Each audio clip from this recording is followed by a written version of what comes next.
Hi ಎಲ್ರಿಗೂ, ಹೇಗಿದ್ದೀರಾ? ಎಲ್ಲ ಚೆನ್ನಾಗಿದೆ ಅಂತ ಅಂದ್ಕೊಳ್ತೀನಿ. ಈ ರೀತಿಯಾಗಿ ಅಲಸಂದೆ ಕಾಳು ವಡೆ ಟ್ರೈ ಮಾಡಿ, ತುಂಬ ಚೆನ್ನಾಗಾಗುತ್ತೆ. ಈ ಬಿಳಿ ಅಲಸಂದೆ ಕಾಳು ಇರ್ತಾವಲ್ಲ, ನಾವು 1 ಗಂಟೆ ಮುಂಚೆ ನಾನು ಹಾಕ್ಕೊಂಡ್ರೆ ಸಾಕು, ತೊಳೆದ್ಬಿಟ್ಟು ನೆಂದ್ಕೊಂಡ್ಬಿಡುತ್ತೆ.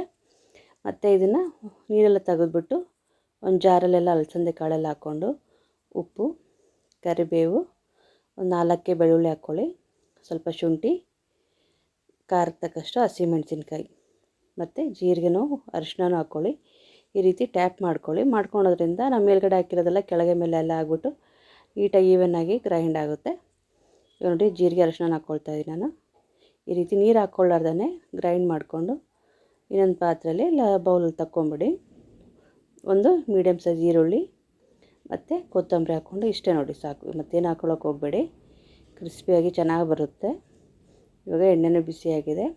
ವಡೆ ರೀತಿಯಾಗಿ ಒಂದೊಂದೇ ನಾವು ಕರ್ಕೊಂಬಿಟ್ರೆ ಟೀ ಟೈಮಲ್ಲಿ ಊಟದ ಜೊತೆ, ಅನ್ನ ಸಾಂಬಾರು ಜೊತೆ ತುಂಬ ಚೆನ್ನಾಗಿರುತ್ತೆ. ಸ್ನ್ಯಾಕ್ಸ್ ಸೈಡ್ ಡಿಶ್ಶಾಗಿ ಒಮ್ಮೆ ಟ್ರೈ ಮಾಡಿ, ನಿಮಗೂ ಇಷ್ಟ ಆಗಿದೆ ಅಂತ ಅಂದ್ಕೊಳ್ತೀನಿ. ಈ ರೀತಿಯಾಗಿ ಬೇಗನೆ ಮಾಡ್ಕೋಬೋದು ವಡೆನ.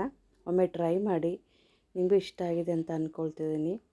ಇಷ್ಟ ಆಗಿದರೆ ಲೈಕ್ ಮಾಡಿ, ಶೇರ್ ಮಾಡಿ, ಸಬ್ಸ್ಕ್ರೈಬ್ ಮಾಡ್ಕೊಳ್ಳಿ. Thank you.